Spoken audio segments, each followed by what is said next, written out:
On today's episode of Gathering the Kings. I would say if you're at the point, you're on that brink, you can feel it, you just need something to push you over. Whatever that leap is, take it. Take your chance. Take a chance on yourself. Do it. You are listening to Gathering the Kings with Chaz Wolfe, featuring fellow 7, 8, and even 9-figure business owners who have real battle scars from business and life, but have prevailed as the king that they are designed to be. We welcome high-performing entrepreneurs to the stage in order to reveal the real of the real on what it takes to build a successful business today. We dissect the good and bad decisions they've made along the way that give a true and accurate picture of the journey of success and how you too can get there. Through this dialogue, you will learn the value of growing your network and surrounding yourself with power players and kings like today's guest. Grab your pen and notebook because we're about to dive in. All right, everybody. I'm Chaz Wolfe. I'm the host, Gathering the Kings, and I've got Wesley Tribbitt on the show today. What's up, dude? Hey, Chaz, how's it going today? Good, man. I'm thankful that another bearded fella has been successful in business, so I can talk to you, man. Yeah, definitely. Yeah, it's actually had a mess up probably about maybe 3 months ago and nicked it a little bit farther than I wanted to. I'm glad it's starting to kind of fill back in a little bit. Come back in. Yeah. That's awesome, man. Yeah, the beard, especially yours being red, man. You know, actually, I had a guy a couple weeks on the show, and his was red and much bigger than mine. Even, so. Yeah, good for him. Yeah, there you go, dude. What kind of business? What kind of business do you have? So we are in fencing and automated gate systems. So anything from a residential, commercial fence around your house, around your property, or automated gate to keep the driveway secure, keep people out. Yeah, man. I just moved into custom home build. We were just talking about it offline. Yep. And I need a guy like you in Kansas City. So I need a nice. In fact, I was gonna put like the last name or maybe like a elk thing in the gate. Do you guys do that too? I have guys that build that. So we do fabricate some, but I'll tell you, there's some guys that can do some amazing work, and I'd much rather have them put something and then together you'll just than install me it. That's it. That's it. That's go. exactly right. Well, I know the function and the back of it, the back end of it. I can make it work. That's awesome, man. Well, and I think there's even success in what you're saying. Basically, you're staying in your lane and you're not trying to cover up too many spots. So I'm super anxious to get into your story. You're at the 7-figure mark, obviously, since you're on the show, but we want to dig into your story and how you've gotten there. But before we do, at this level in the game, right? Because you've been at this level for a minute and you're still pushing. So like, why? Why do you feel like you have to keep going even at this level? Well, I've always been a builder. I always enjoy the process of seeing progress. That's something I've always enjoyed, whether it be just little games around the house or playing baseball, trying to get that average up just a little bit higher. I mean, that's always been me. I just enjoy I enjoy the process of that. So, but you also have to factor in, I mean, I have 3 young kids, so I am nowhere near have them set, basically. Is kind of the way I look at it. So there's a lot of drive behind that as well. Yeah, man. I love each time that we've chatted, the kids have always come up, even in our conversations. We were just talking about mowing and you know, you miss the time with the kiddos because that's obviously a huge part of why you've done what you've done. It is the kiddos. Yep. Yeah. They are a big part of my why. That's for sure. That's cool, man. It's cool that I guess probably, was it always like that? Or did you know even before having kids, that was a big part of who you were? Or like, how did you get to that why? No, I'll tell you what, it's funny because me and my wife, we talk about it and we're done at 3. That's plenty. That's more than enough. But we always beforehand talked about, are we going to have this, that, 1, 2, whatever. And I always said is, you know, I don't know, do I want them? I mean, I'm pretty selfish with my time. I have things that I want to do, and do I always want to dedicate it to having kids? But I'll tell you what, it's a total different experience. I mean, for those that have them, you know, for those that don't, you will if you get to that. It's definitely a different drive for sure. So man, I wasn't always one to have them, that's for sure.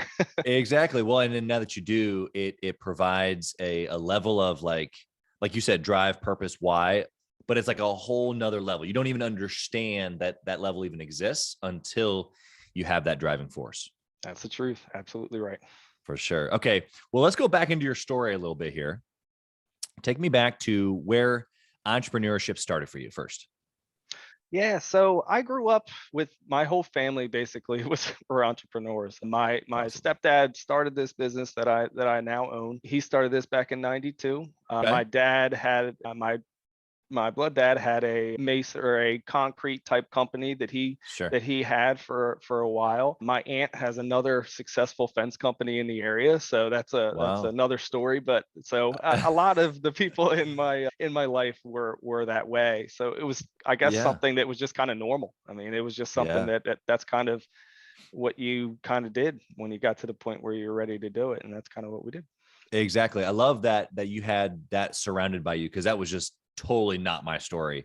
And I think that there's plenty of listeners out there, especially, when you have, like, they're all contractors, right? So like when different verticals of service companies, you get the fencing guy, you got the concrete guy, you got the flooring guy, so forth and so on. And a lot of times it's a big family. So I think that just provided for you just a really cool experience. So with that being said, though, we've talked about a couple of things, off air that has, because of that, it pushed you into wanting to do a business in a certain way. And so talk to me about, like, okay, so you got the influence of being around business owners, but like, why do you do your business maybe a little different?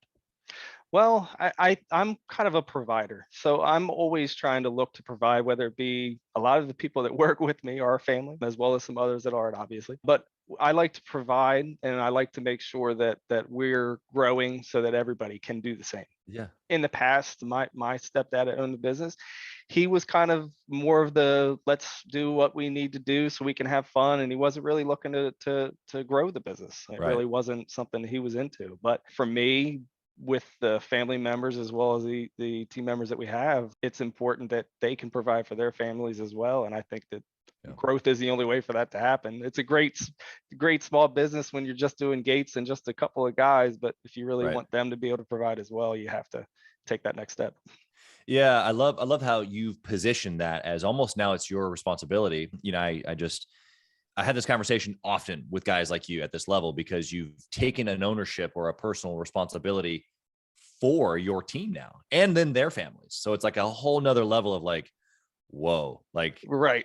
I now have a whole nother role of significance, of people that are counting on me. Yep. And so I can totally appreciate that. Why do you think that, whether it's your stepdad or just people in general, a lot of business owners, why do you think that they try to just stay small or not want to grow the business? They just kind of keep it, fun, like you said.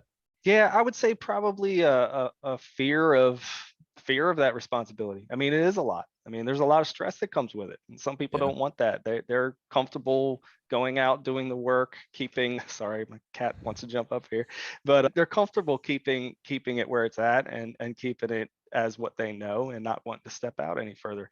Not that that's a bad thing. There's some people that do very well with that, and that's really what they want, and they're able to provide for what they want to provide for. Everybody's wants and needs and drives are different. So, but that's right. I just I mean, that's probably it. So what if I'm hearing you right, the person that's listening right now, if they want to basically, like, it's hard to say it as if it's like, not I'm looking down on it, but like, they want to stay small, they want to just do their little thing. That's okay, obviously, and I agree with you. That's okay, but I do think that there's a level of selfishness that comes with that, right? Yes, there's a level of play into a big entrepreneur like you or I, who we say, okay, well, because I want to serve more people, more clients, more team members, families, then it's just going to take more. And so then you just level up another time, whether, of course, there's always going to be stressors or overwhelm in the business, but you got to level up. You got to become better. You got to become a better leader, a better owner, a better person, right? That's absolutely the truth. There's definitely a dedication that it takes to making yourself a better leader. I think that's a big part of it. You're not just have one or two guys that now you're working with. Maybe you're not touching every employee at every day. I mean, you also have to be leading them without physically being there doing it. Who says you're a good enough leader to where they want you to interact with them every day? I don't believe I am, which is why I'm always trying to get better. Well, and it's like, okay, that's just self-presuming that you couldn't find somebody who's better than you who could be involved with them every single day. Oh, I certainly sure I probably could. And that's okay. If I can find somebody that's going to do that, that's fantastic. Exactly. So, I mean, I just liken it to, all areas of growth, right? Like, you've mentioned you have a wife, you have mentioned you have children. Like, at some point, you just decided that, well, what we had last year was last year. Like that was cool and all, but like that was last year. Like, I don't know, like you always want more in your marriage. You want more in your family. You want more, like it just would make sense that you'd want more in your business. So I think if you're listening right now and these words that Wes and I are going back and forth on, if it makes sense, then you're in the right place. If you're just like, heck no, then it just, growing the business isn't for you, which is, it's not a bad thing, but I would say you're on this podcast for a reason. And I would actually venture to say that it is a problem for you. It may not be a problem for the other guy, but it's a problem for you. And so you have to grow, just like Wes is saying right now. So Wes, tell us about like on the journey to seven figures, right? You're doing fences, you're doing gates, like the X's and O's of the business. You're at the 6-figure mark. You're trying to press it. That's okay. You might get him real quick. Yeah. Go ahead. I'll pause it. All right. So from an angle of being 6 figures, right? Like that's who the listener is right now. They're listening to you. You're up at the top of the mountain. You've made it, right? Thinking back in your story before you were 7 figures and you're grinding it out, like you're just trying to get to that level. Tell me about a good decision that you made that just sticks out as like okay, that was a huge point in the business and it should be applicable for the listener. And you know what? And that's pretty easy for me. I reached out. I'm actually in a BNI group. I got a relationship with the business coach, and that was something that I thought was a big thing that's really helped us.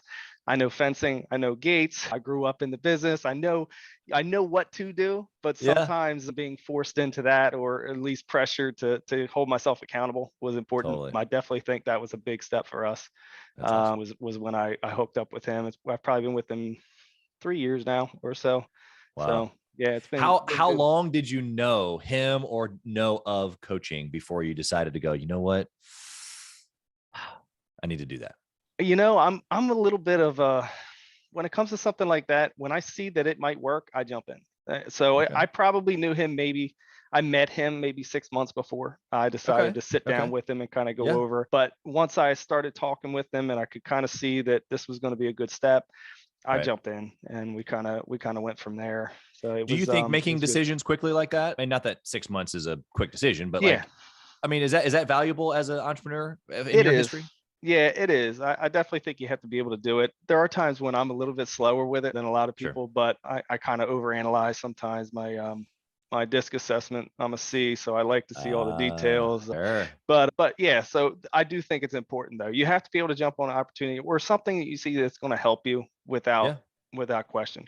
We're in the middle of switching CRMs right now, and we're mid busy season. I mean, this is something that I looked at it. I said, you know what? This is something that's going to help us. Let's do it. So it wasn't like let's wait until the spring or the fall or winter. It's going to help us now. So let's get on and do it. Because sometimes you got to. If anything, let's speed up the process. That's it. And that's what I've been doing. It's been a lot of work. That's awesome, man. I love that angle of just going for it when you know. And if you don't know, just get more information. It's not that you need to hesitate. Just get the information that you need. A classic decision blocker is information. Just get the information and then boom, make the decision. That's it. Okay. Well, let's flip the coin and let's talk about a bad decision that you made that just was, almost catastrophic. Yeah. So this happened, I want to say about 2 years ago, coming up on 2 years. I took a project with the subcontractor on an Air Force base, and it was a good project. Who we were subbing through kind of drug their feet on what everything needed to be done. We ended up designing a lot of it that wasn't part of our contract. And because it was the prestige of having this project that I wanted to do it, wanted to do it at 125% of our best, and I wanted everything to be right, I overstepped our rules. I mean, I was doing all of the stuff that wasn't in our contract. I never ended up billing for I ended up billing for it, but I didn't on schedule bill for one of the draws we should have, and trusted that they were going to get it done. Well, come the end of the project, they ended up going bankrupt. And here we are 2 years later, waiting on 70% of the pay of the project. So, and that, I mean, we're a small business for the most part. So that one, it hurt. It hurt. And still to this day, I mean, I still get court notifications of whether they're doing this or that, or or Sure. whatever. So Sure. yeah, so that was probably the worst decision. It wasn't taking So a project. It was not following the not rules of making right. sure you weren't overstepping. Yeah. Well, and more so even than that, what I'm hearing you say for the listener is that you actually the reason that you overstepped was because of the fear of not being the best or wanting the project to be perfect or Correct. wanting to try to control the scenario, so That's like it. so many things that we do as entrepreneurs where we just stick our hands in things thinking that we're trying to control it. Yep. I'm all about personal responsibility. So Yeah. going back 2 years, I probably, maybe we would have been in the same boat, just trying to make sense in that moment. Right. But knowing that, that now, how would you go about that situation different? I would have been more upfront and more, this is what it is. I mean, we cannot progress any further unless we get this second draw. I'm happy to design it. We can work on that, but here's what it's going to be. I mean, I'd get paid for my time. Right. I mean, there was a lot of time that I didn't get paid for just because I thought I was doing the right thing, or because I wanted the prestige of the job. I wanted the job to be 110%. But it just, when it comes down to it, it's still not worth not making money at it. I mean, or here we are. If I would have just done that, I probably wouldn't have gotten burned for the amount of time, probably a whole month's worth of work that we did, and haven't seen anything for it. So yeah, it's actually a good reminder, I think, for everybody listening, that you can provide value, but it doesn't always have to be free. And also the going above and beyond or doing what's right doesn't always look like you giving things.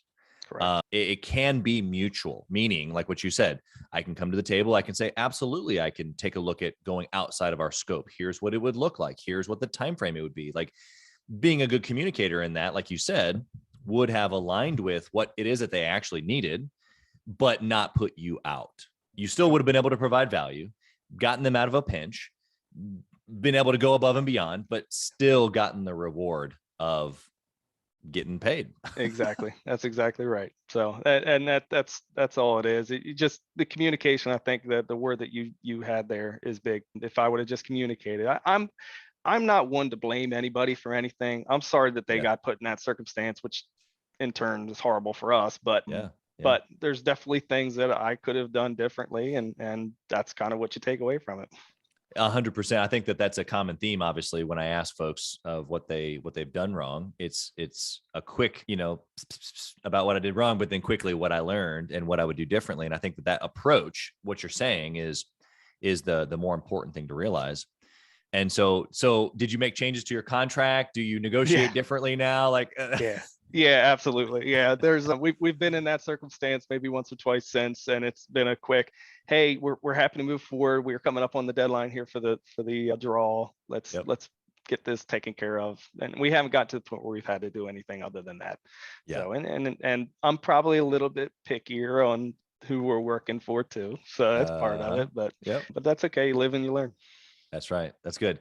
One other thing that you made me think of there as you were talking about the prestige of the product, or of the project, my many years in sales, I would train sales reps and entrepreneurs too, but about not having like this commission breath, and you can't be so hungry for the deal that you're willing to do whatever, because then it actually pushes away the client. Right. So you act as if you've got, whether you do or not, you have all these deals in the pipeline. And so that way you have posture so that you can deal with your prospect like a professional and not a beggar. Right. But it's the commission breath, or in this case, like you're saying, the prestige of having this notoriety under my belt of doing this project and wow, look at me.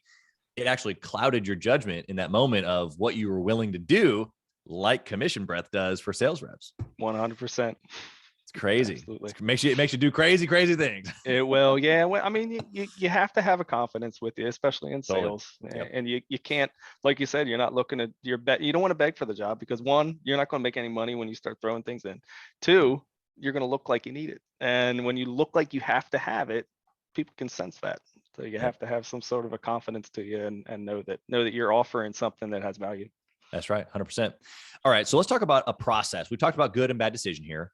What do you do, if anything, that leads you to making a good choice? Like, now you've experienced highs and lows.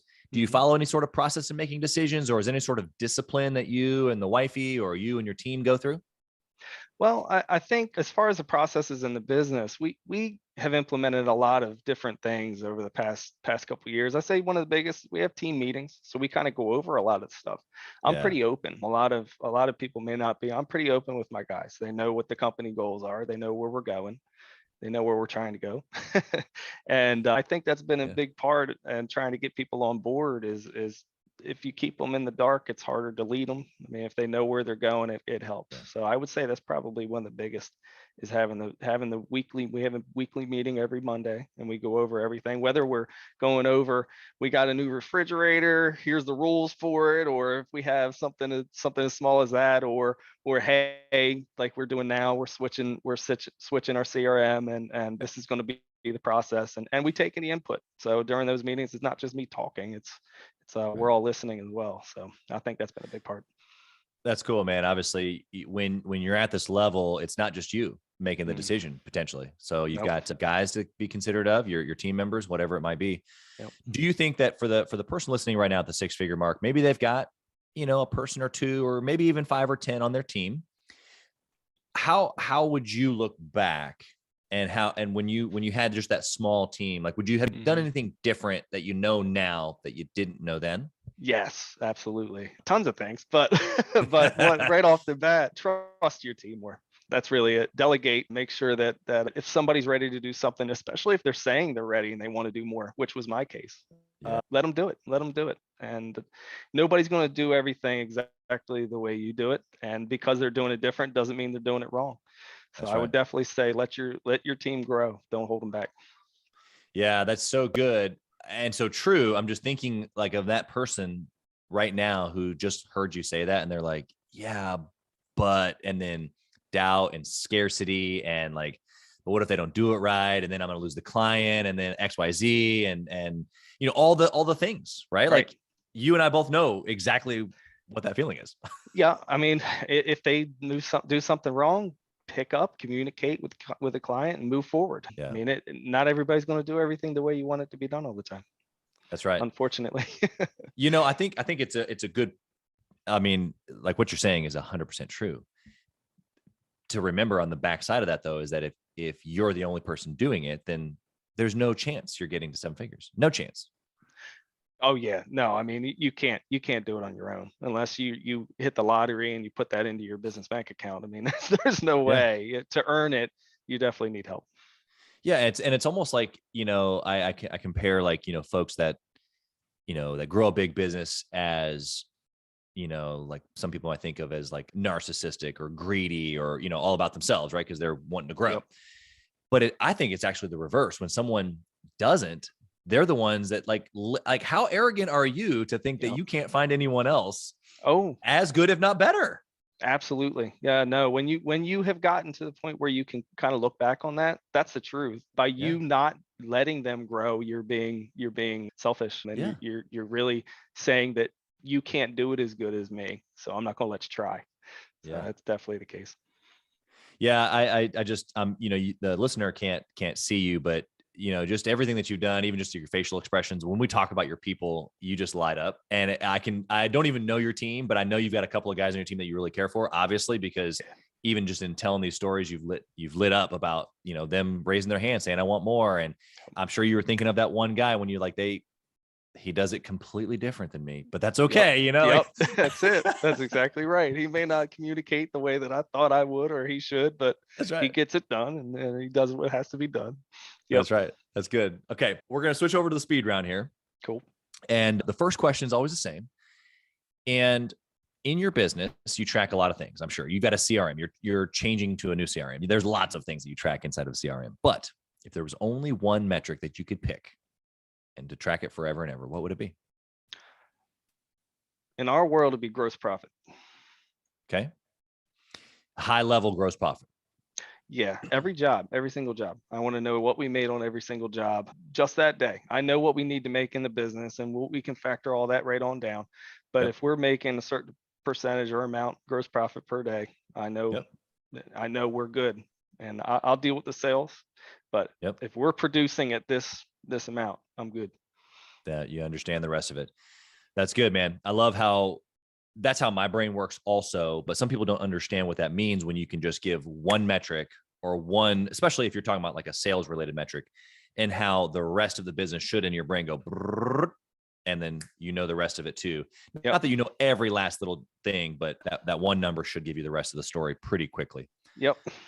If you can manage it from top down like that. Okay. Next question is, what book would you recommend that a 6-figure owner read trying to get to the 7-figure? I've seen a couple of, I do the Audible, so I go through a bunch of different ones, but I would say the best one would probably be Extreme Ownership. And that was a fantastic book, all about owning things that are going on around you, not blaming or pushing blame or anything like that. It's all about making sure that you're owning your situations. I love Jocko. Yeah, me too. That was cool. It was a good book. Very good. Yeah. And, and it's what I love in that book too, actually, he breaks down a lot of it, obviously extreme ownership stuff, but how that then plays into your team and how that plays into other parts of the business.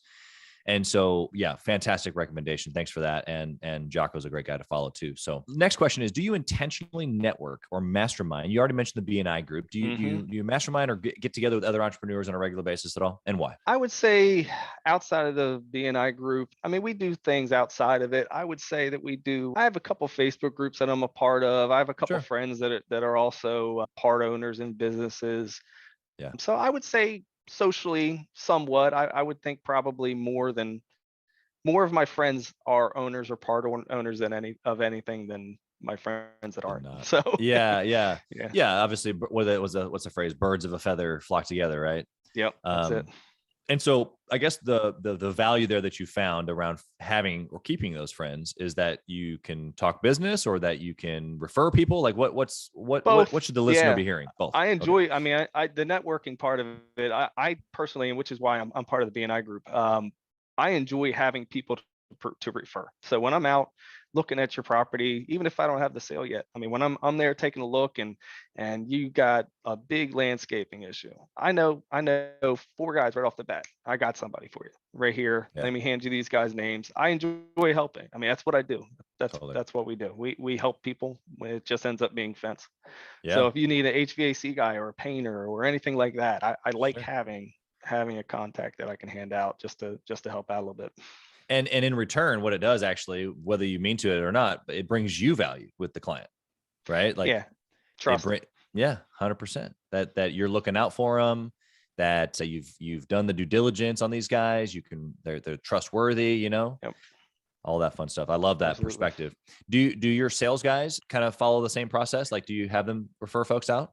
I'll tell you what, currently it's just me. I'm the only sales guy, but I do.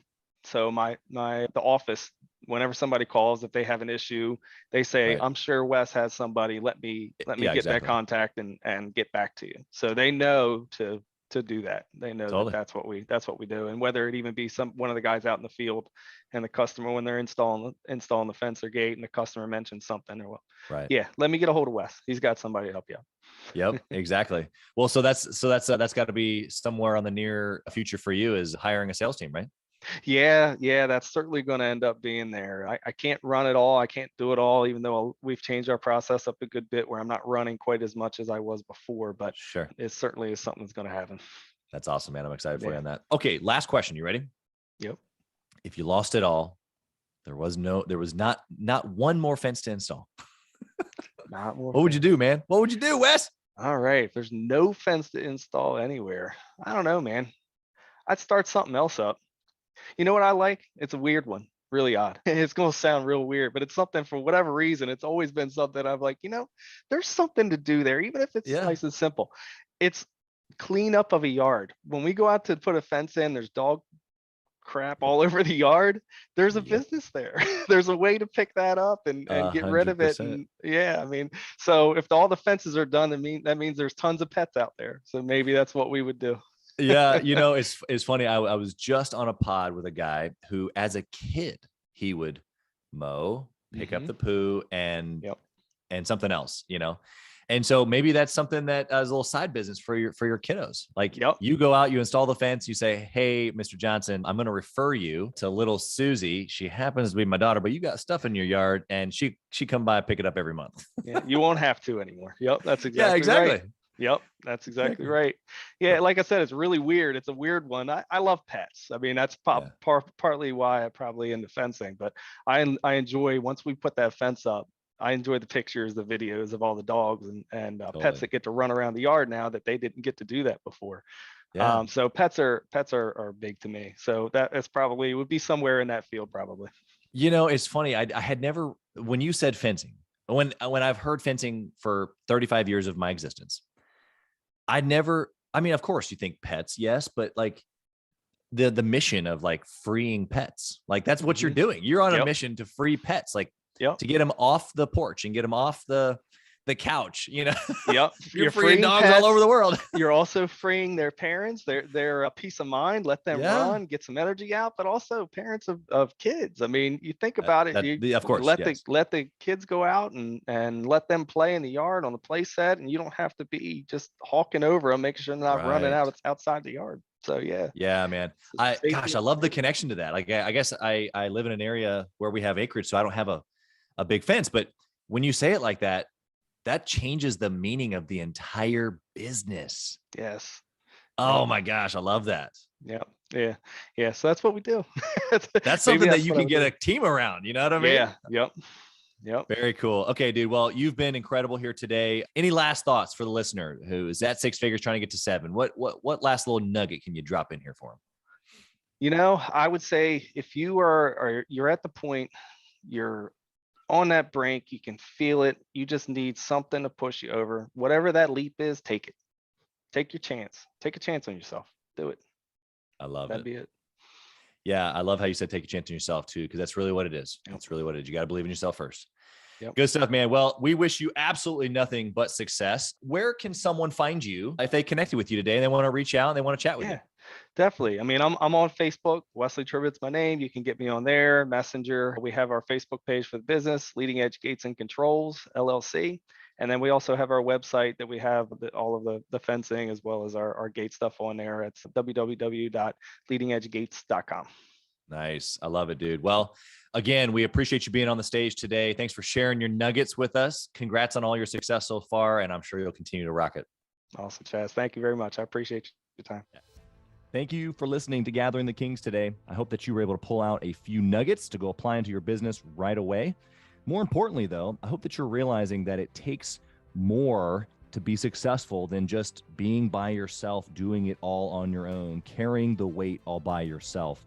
What I have realized, not only in my own journey from multiple businesses and multiple different industries, and now interviewing literally over 200 or 300 other very successful 7, 8, and 9-figure business owners, is that it's tough to do it alone. And so Gathering the Kings literally exists to bring together successful entrepreneurs. In fact, we are putting together 1,000 kings, specifically who are grateful but not done.